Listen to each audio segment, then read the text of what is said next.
막판에 시장이 클라이막스를 화려하게 장식할 준비하고 있습니다. 이번 한 주 동안 좀 지루하다, 제자리 걸음이다, 이런 말씀을 많이 드렸던 것 같은데 오늘은 아닙니다. 그러면 양 지수부터 보겠습니다. 고점 부근 마감 예상되고 있습니다. 코스피 지수는요, 1.3% 오르면서 2,524.42포인트 정도 선에서 오늘 마감을 앞두고 있습니다. 고점 부근 마감이 될 것 같고요. 주간 기준으로도 좀 보겠습니다. 이번 주 월화수목은 제자리 걸음 양상이었는데 오늘 오름세를 보여주면서 0.54%, 그 주중에 좀 밀려서 그런지 이렇게 올라도 퍼센트로 따지니까 0.54% 정도밖에 안 되네요. 다음 코스닥 넘어가겠습니다. 코스닥은 지금 2% 넘게 플러스권으로 집계되고 있습니다. 2.04% 급등으로 830선 눈앞에 두고 있는데요. 829.78포인트 선에 거래 마칠 채비하고 주간 기준으로 0.36% 정도 오름세 보여주면서 주 중반에 있었던 부진함을 오늘장 좀 만회해주면서 그래도 주 후반의 강세 움직임이 다음 주에 대한 기대감으로 연결되고 있습니다. 특히나 오늘 1시를 기점으로 해서 외국인과 기관의 수급이 좀 강하게 유입되고 있다는 점 특징으로 볼 수가 있겠는데요. 이 시점 즈음에 이 대주주 양도세 기준 완화와 관련된 긍정적인 보도가 나왔습니다. 확정 아닙니다. 그런데 워낙에 좀 주요 매체들에서도 거의 확실시된다라고 보도를 하고 있기도 하고요. 시행령 개정만으로도 가능하다. 여러 가지 이 부분을 시행할 수 있는 근거들을 하나둘씩 제도적으로 찾아내고 있는 가운데 기대감은 더욱더 고조됩니다. 그러면 보겠습니다. 종목별로도요. 이 코스닥 시가총액 상위 종목군들 뜨겁게 달아오르는 모습이 상당히 인상적이고 유가증권 시장 내에서도 비슷한 흐름이 포착되고 있습니다. 현재 코스피 1위부터 10위까지 종목군들 가운데서 삼성바이오로직스만 약보합권 기록하고요. 나머지 다 오름세를 나타냅니다. 특히나 2차전지 쪽의 종목군들이 날개를 답니다. 만약에 대주주 양도세 기준이 완화될 경우에는 그동안에 이 2차전지 관련된 종목군들 이쪽으로의 또 수급적으로 영향이 조금 더 클 것이다라는 분석 나타납니다. 뿐만 아니라 이 공매도 금지가 됐는데도 불구하고 아직까지 쇼커버링이 강력하게 좀 진행되지 않았는데요. 여기에 이번에 이 대주주 양도세 이슈까지 해결이 된다면은 이 두 가지가 시너지를 이루면서 확실히 좀 쇼커버링이 들어올 것이다라는 분석들도 있는데요. 보시면은 포스코홀딩스가 5% 넘게 오르면서 톱10 가운데 가장 강한 움직임을 보여주고 있습니다. 셀트리온도 그렇습니다. 현재 셀트리온도 6%가량 오름세를 보여주면서 후반에 한 번 더 레벨업되는 모습이 인상적입니다. 셀트리온이 가장 지금 강하고요. 나머지 종목군들도 1%대 고른 상승 시세를 보여주고 있습니다. 코스피 200 종목 내에서도 가장 강한 종목이 셀트리온이니까요. 그리고 코스닥 넘어가 보겠습니다. 코스닥 쪽으로도 대체로 상승 탄력이 3에서 5% 정도 상당히 강하게 나오고 있습니다. 2차전지 쪽에 에코프로 BM 4% 정도 플러스권, 그리고 에코프로가 5% 정도까지. 에코프로는 아마 분봉 차트 보시면은요, 2시 후반부터 갑자기 가파르게 고점을 높이는 모습, 후반에 이렇게 또 강하게 오르는 시가총액 상위 종목군들이 상당수 있고 또 이 부분이 지수를 끌어올리고 있습니다. 셀트리온 헬스케어도 5%대 상승, 포스코 DX도 4% 정도, HLB도 5% 정도 오름세 보여주면서 후반에는 2차 전지와 제약바이오 섹터 내의 종목군들, 그리고 그동안 공매도가 많이 쌓여 있었던 종목군들 쪽으로 매기가 유입되고 있다는 점 특징으로 볼 수가 있겠고요. 그리고 상한가 종목군들 몇 가지 좀 키워드 보자면은 다시금 디바이스, AI 이런 키워드들이 시장을 장악을 했습니다. 와이더 플래닛 대표적으로 볼 수 있고요. 오늘 가격 제한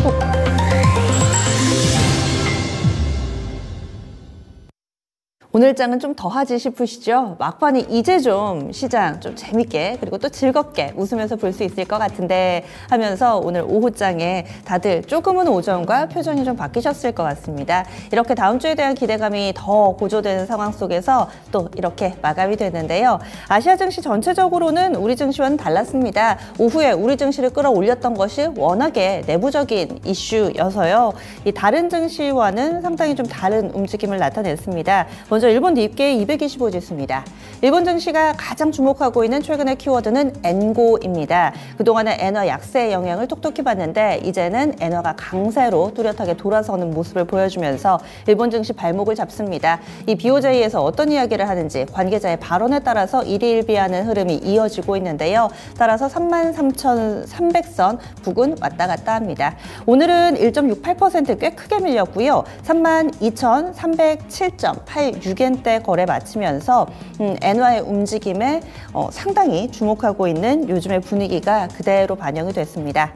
다음은 중국 넘어가겠습니다. 중국 상해 종합지수는 최근 들어서 평가사, 이 투자평가사의 신용등급 전망 하향 조정도 있고요. 전반적으로 중국 경기는 좋지 못한 상황입니다. 이에 따라서 중국 증시 자체는 힘을 내지 못하며 오늘도 3,000선을 하회하고 있는 모습인데요. 현재는 0.18%의 제한된 상승으로 2,971.27포인트 상해 종합지수 지나가고 있고요. 심천 쪽이 0.5% 오릅니다. 그런데 최근 국내 증시도 지수보다는 종목을 많이 보시잖아요. 중국에서도 상당히 눈에 띄는 점이 AI입니다. 보시면은 중국 소프트웨어라는 기업이 있는데요. 이 종목이 가격 제한폭까지 올라 있고요. 그리고 커다테크라고 중국의 대표적인 AI 업체입니다. 이 업체가 중국에서 구글처럼 이렇게 AI 플랫폼 만들고 솔루션 만들고 하는 업체인데 이 업체도 가격 제한폭까지 올라 있습니다. 중국 내에서도 AI 키워드가 상당히 핫하게 자리를 잡으면서 중국 증시와 또 이런 테마주들은 온도차가 다소 있습니다. 이렇게 중국 분위기까지 알아봤고요. 다음으로는 환율 동향 넘어가겠습니다. 원달러 환율이 다시금 하락세를 보여줬습니다. 어제까지만 하더라도 가파르게 오름세 나타내면서 1,320원대까지 오름세를 보여줬는데 오늘장 꽤 크게 밀리는 모습을 보여주면서 4거래일 만에 원달러 환율 하락으로 전환됐습니다. 오늘 원달러 환율이 10원 넘게 거의 20원 가까운 큰 폭의 하락 움직임을 보여줬는데요. 이에 따라서 1,310원 선을 하회하며 거래를 마쳤습니다. 오늘 원달러 환율 종가 좀 체크를 해보시면은요. 전거래일 대비로는 18원 정도의 큰 폭의 하락 움직임을 보여줬습니다. 18원 50전 하락, 1,306원 80전에 거래를 마쳤습니다. 이렇게 해서 아시아 증시와 환율 동향까지 알아봤습니다. 이번엔 국내 증시 마감 상황 정리해 보시죠. 시황센터 다녀옵니다. 네, 지난밤 미국 증시의 훈풍, 특히나 이 반도체의 훈풍을 타고서 오늘 우리 증시 뚜렷하게 상승을 보여줬습니다. 특히나 최근에 보기는 참 어려웠던 상당한 상승 탄력을 보여줬기 때문에 그 에너지를 느낄 수 있었던 하루 시장이었다 볼 수가 있을 텐데요. 자, 그러면 지금부터 한 주의 마지막 거래일 금요일장의 마감 시황 알아보겠습니다.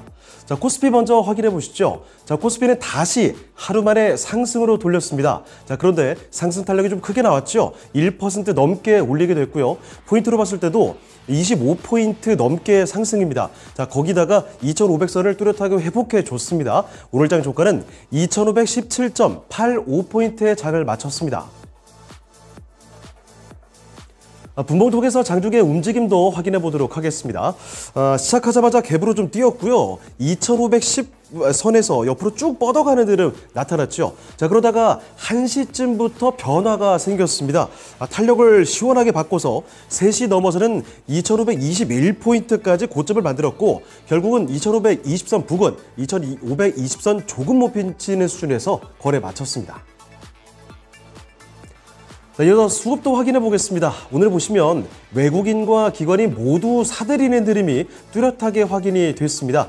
자, 보시다시피 개인은 6,400억 원 정도 매도 우위를 보였지만요. 외국인 2,000억 원 정도 그리고 기관에서 4,300억 원 넘게 순매수세 이렇게 뚜렷하게 확인됐습니다. 자, 이어서 업종별 등락도 살펴보겠습니다. 오늘 보시면 상승한 업종이 확실히 좀 많았습니다. 등락률 상위 순으로 먼저 체크를 해보시면요. 가장 크게 올랐던 업종, 이 철강 금속입니다. 특히 장 후반 들어서 이 포스코홀딩스가 급격하게 올랐죠. 자, 그렇게 되면서 업종 지수도 따라서 급격하게 장 후반에 따라잡는 모습이었습니다. 철강 금속 업종이 2.61% 가장 크게 올라줬고요. 그리고 의료 정밀 업종 이쪽도 2% 넘게 뚜렷한 상승을 보여줬습니다. 자, 그런데 의료 쪽이라기보다는 반도체 강세 덕분이었죠. KC텍 업종 구성 종목인 이쪽에서 뚜렷한 강세가 나오면서 이 업종 지수를 끌어올려줬고 이 반도체 쪽의 활약 때문에 역시 전기전자 강할 수밖에 없었죠.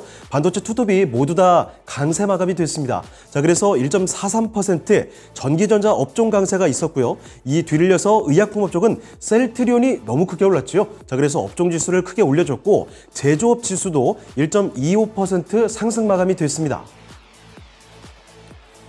자, 반대로 등락률 하위 순으로 체크를 해보시면요. 내리는 업종이 제한적이었는데요. 낙폭도 적었습니다. 하나씩 보시죠.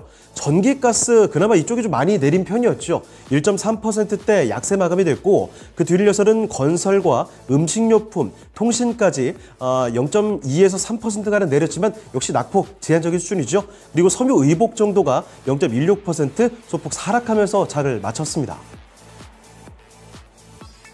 다음은 시가총액 상위 종목들 흐름 보겠습니다.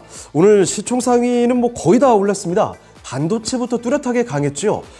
미국 AMD발 호재라고 해야 할 텐데 AI칩 개발 소식부터 해서 반도체주들은 오늘 훈풍을 제대로 받고 전반적인 상승이 뚜렷하게 나왔습니다. 삼성전자도 SK하이닉스도 모두 뚜렷한 강세 마감이 됐는데요. 고점 대비해서는 조금 아쉽긴 했지만 그래도 삼성전자 1.54% 상승이고요. SK하이닉스도 마찬가지로 1.5%대 상승 마감이 됐습니다. 삼성전자의 종가는 72,600원, SK하이닉스는 종가 127,500원에서 확인이 됐습니다. 자, 그리고 2차전지 쪽에서도 뚜렷하게 좋았죠. 일단 K배터리가 기중국 글로벌 시장에서 톱5 석권 소식을 전하기도 했고요. 자, 거기에다가 간밤에 테슬라라든지 미국 전기차 관련주의 상승에 힘입어서 오늘장은 전반적인 상승 에너지가 뚜렷했습니다. 자, 보시다시피 특히 돋보였던 게 요새 소외되는 흐름이었던 것 같은 포스코홀딩스, 앞서 언급을 해드렸지만 장 후반 들어서 갑작스럽게 많이 올려줬습니다. 자, 그래서 오후장에 더욱더 화력을 강하게 뿜어냈는데 결국 종가상으로 5%를 넘게 급등 마감하게 됐습니다. 종가는 47만 1,500원까지 올라섰고요. 그리고 아래쪽에 내려가 보시면 LG화학부터 삼성 SDI 이 두 종목이 나란히 2% 안팎의 상승, 거기다가 포스코 퓨처엠 또한 3%에 조금 더 가깝게 이렇게 강한 상승으로 장을 마치게 됐죠. LG화학은 47만 8,500원, 삼성 SDI 정확히 45만 원에 똑 떨어졌고요. 포스코 퓨처엠 34만 3천 원에서 장을 마쳤습니다. 자, 그리고 또 한 가지 바이오에서는 투톱의 흐름이 좀 달랐던 게요. 삼성 바이오로직스는 거의 제자리 걸음 수준이었습니다만 셀트리온 워낙에 강세 흐름을 보여줬습니다.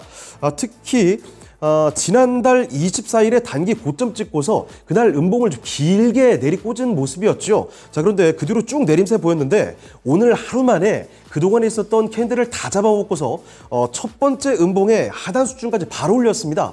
종가 보시면요. 셀트리온은 무려 6.41% 급등이죠. 16만 7,700원, 이제 16만 8,000원에 가까워졌습니다. 자, 그리고 이 밖에도 자동차나 인터넷 다 강했고요. 거기다가 상당히 무거운 삼성물산까지도 오늘장 3% 넘게 올렸습니다. 그래서 시총순위를 올렸다라는 점, 3.23% 삼성물산 올렸죠. 종가는 12만 4,800원이 됐습니다. 다음으로 특징주 보겠습니다. 일단 첫 번째로 오늘도 역시 정치 테마주들이 기승을 부렸습니다. 우선은 폭등 랠리를 펼쳤던 한동훈 법무부 장관 테마주들부터 보겠는데요. 이제 대부분은 큰 폭의 하락을 보이는 모습이었고 살아난 종목은 몇몇 되지 않았습니다. 보시다시피 TY홀딩스 우선주 이쪽 상한가죠. 17,000원 넘었습니다. 대상홀딩스 우선주 7.82% 상승 마감이 됐습니다. 이 정도는 강세가 나왔는데 나머지 종목들이 모조리 급락이었죠. 대상우 23%, 유유제약 2우비는 21%, 이 밖에 CJ시푸드 1우라든지 태양무소 우선주 이쪽도 다 두 자릿수대 상승 하락률을 보이면서 급락하는 모습 뚜렷하게 나타났고요. 한동훈 테마에서 이제는 이낙연 테마로 옮겨가는 모습이 뚜렷하게 나오고 있습니다. 아시다시피 요새 신당 창당 움직임에 대한 뉴스가 자주 전해지고 있습니다. 자, 그래서 이낙연 전 더불어민주당 대표의 테마주들 이쪽으로 몰려가는 흐름이 나타나고 있는데요. 남선알미늄과 우선주 모두 다 두 자릿수대 큰 폭으로 올랐죠. 특히 역시 우선주가 좋습니다. 상한가까지 도달하는 모습 확인이 됐고요. 부국철강 23%, 범양 권영도 거의 20% 솟구치면서 오늘은 이낙연 대표주가 바통을 넘겨받았습니다. 자, 다음 특징주로 중국에 관련된 이야기 보겠습니다. 얼마 전 중국 쪽에서 요소 수출을 중단했다라는 소식 전해드린 바 있죠. 그래서 요소 관련된 종목들이 테마 흐름을 타고 주가가 강력하게 갔습니다. 자, 그런데 이번에는요. 화학비료의 원료인 인산 암모늄까지 수출을 중단한 것으로 전해지고 있습니다. 이에 따라서 비료 관련주들의 강세가 나타났는데요. 하지만 주가 흐름은 반짝 강세에 그쳤습니다. 모조리 다 윗골이 길게 달았죠. 조비와 남해화 이 종목이 윗꼬리 길게 달면서 그래도 종가상으로 7에서 6%대 이쪽은 그래도 크게 올려줬습니다. 하지만 경농 그리고 KG케미칼 이 종목은 상승 탄력은 거의 다 줄어들면서 장을 마감하게 됐고요. 코스닥으로 좀 가보시겠습니다. 자, 코스닥에서 효성 OMB 보시면 이쪽이 윗꼬리 꽤 길게 달았지만 그래도 13%대 크게 올려주면서 8,400원의 장을 마치게 됐고요. 우듬지팜 7.4%, 그리고 누보가 3.7% 강세 마감이 됐습니다. 자, 이번엔 코스닥으로 가보겠습니다. 이쪽도 하루 만에 상승인데요. 상승 탄력이 아주 컸습니다. 요즘에는 2% 움직이는 일이 거의 없었는데요. 오늘 아주 크게 올랐죠. 2.1% 크게 오르면서 17포인트를 올려줬습니다. 종가는 830.37포인트의 장을 마쳤습니다. 자, 분봉 보시면 역시 상승 출발했다가 10시 전에 824포인트 여기 찍고서 상승 탄력을 좀 줄여줬습니다. 그래서 조금 아쉽기도 했는데 하지만 거래소처럼 1시부터는 탄력을 강하게 급하게 또 받게 되는 모습이었죠. 고점을 쭉 높이면서 3시 구간에는 고점 830포인트까지 고점 찍었고요. 결국 그 부근에서 장을 마쳤습니다. 수급 보시면 거래소와 똑같죠. 외국인과 기관이 동시에 좀 사들였습니다. 개인은 3,300억 원 매도 우위, 외국인과 기관이 동시에 2천억 원 가까이 순매수로 장을 마쳤습니다. 시가총액 상위 종목들은 보실 텐데요. 오늘 2차 전지가 활기를 되찾았죠. 에코프로 그룹주를 보시면 최근 들어서는 요새 BM만 가고 에코프로가 유독 소외가 됐습니다. 거래소에도 사실 포스코 퓨처엠만 가고 홀딩스가 소외가 됐다가 오늘 홀딩스가 강했던 것처럼 역시 소외됐던 에코프로가 오늘 오히려 더 강하게 올랐습니다. 특히 거의 3시 부근에 이르러서 갑작스럽게 매수세가 급하게 들어왔죠. 결국 종가상으로 5.5% 급등했고요. 66만 7천 원에 장 마쳤습니다. BM도 만만치 않게 거의 4% 가까이 올리는 모습이었고요. 소외되었던 포스코 DX에 오늘은 3.78% 강하게 올라갔습니다. 그리고 요새 대장 역할을 하는 LNF가 오늘 상승 탄력이 좀 둔해졌죠. 하지만 장 초반 약세에서 쭉 끌어올리면서 아래 꼬리를 길게 달았습니다. 상승 전환을 해줬고 견고한 방어력을 보여주었습니다. 0.9% 그래도 상승권의 장을 마치게 됐고요. 18만 8천 원 종가였습니다. 그리고 제약바이오 좋았죠. 셀트리온 형제들은 역시나 급등세였고요. HLB까지 따라갔습니다. HLB도 5% 넘게 급등세로 33,350원의 장을 마쳤는데 알테오젠은 소폭 상승에 그쳤습니다. 그리고 로봇주인 레인보우 로보틱스 오늘장 다시 좀 크게 올려줬습니다. 5.81% 급등하면서 16만 3,900원 나왔고요. 그리고 반도체에서는 HPSP가 조금 쉬어가면서 리노공업으로 바토를 넘겨줬죠. 리노공업은 4.5%대 뚜렷한 강세로 20만 8천원 오늘의 종가였습니다. 자, 이번에 특징주로 가보시죠. 특징주로 반도체와 AI를 보겠습니다. 먼저 몇 가지 뉴스들 전해드릴 텐데요. 미국의 AMD에서 최신 AI 칩을 공식 출시하겠다고 밝혔습니다. 기존 제품보다 배 단위로 강력한 성능을 자랑한다고 해서 이 기대감이 높아졌고요. 그리고 또 한 가지, 이 구글에서 최신 AI 모델인 제미니를 공개했습니다. GPT-4보다 성능이 우수하다고 전해지고 있는데요. 이런 호재성 이슈들이 부각이 되게 되면서 최근 잠잠했던 반도체주의 주가를 다시 한번 끌어올렸습니다. 특히 그중에서도 최근 화제가 되는 온디바이스 AI 관련된 이 팹리스 관련주들, 피델릭스나 제주반도체죠. 피델릭스 결국 상한가까지 들어갔습니다. 그리고 제주반도체도 장 초반부터 불을 뿜더니 후반까지 끝까지 기세를 이어갔죠. 신고가고요. 26% 솟구치면서 11,280원, 거의 한 달 사이에 3배 가까이 올렸습니다. 자, 그리고 이 밖에도 디자인하우스죠. 에이징랜드 11% 올렸고요. MPU 관련주인 퀄리터스 반도체 같은 MPU 관련주는 오늘 또 20% 가까이 솟구쳤고요. 부품 쪽에서도 마이크로 컨텍솔 12% 오르는 모습, 이 밖에도 많습니다. 오픈엣지 테크놀로지, 제우스, 서플러스 글로벌부터 오르스 테크놀로지까지 두 자릿수대 상승률 보이는 반도체 종목들이 쏟아졌던 하루였습니다. 자, 그리고 응당 AI 관련주들의 주가 강세도 특징적이었는데요. 페이지 넘겨보겠습니다. 와이더 플래닛 같은 AI 빅데이터 관련주 오늘 상한가까지 들어갔습니다. 그대로 장 맞췄죠. 4,825원이 종가였고요. 이 밖에 오픈롤 20% 솟구치는 모습, 이 밖에도 AI 관련 대표주들이죠. 유엔젤부터 마음 AI, 셀바스 AI부터 코난 테크놀로지, 이런 종목들이 비플라이 소프트까지 마찬가지입니다. 5% 안팎의 견조한 상승 움직임 보여주면서 장을 마쳤습니다. 네, 지금까지 마감 시황 전해드렸습니다.